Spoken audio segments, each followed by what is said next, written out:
Kandidati i koalicionit Vlen për komunën e Tetovës, Bilal Kasami, nën moton Një zë për Tetovën, prezantoi platformën për komunën që synon ta udhëheqë në mandatin e dytë. Parimi i Kasamit, siç theksoi ai, është që qytetin ta çojë drejt standardeve të përhershme dhe jo zgjidhjeve të përkohshme. Platforma, siç tha Kasami, përmban plane të detajuara me projekte dhe masa konkrete për vazhdimin e zhvillimit në të gjitha fushat. Ndërmarrjet publike do zhvillohen edhe mëtej, ndërsa shërbimet e tyre do t'i profesionalizojmë dhe digitalizojmë.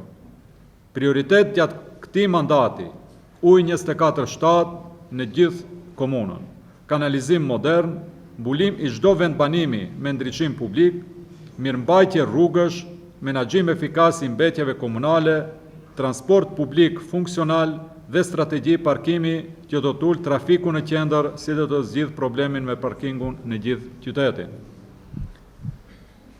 Për ujin parashikojmë instalim dhe modernizim të infrastrukturës së ujmatësve digital, rrjete primare dhe sekondare të rinovuara, sigurimin e sësive shtesë të ujit, si dhe rezervuar sedimentues për pastrimin e ujit që vjen nga burimet e Leshnicës. Kolektori i ujrave të zeza, si dhe impjant filter stacion për pastrimin e ujrave të zeza, si dhe kolektor për ujrat atmosferike në pikat dalëse të qytetit për të shmangur përmbytjet dhe bllokimin e nënkalimeve.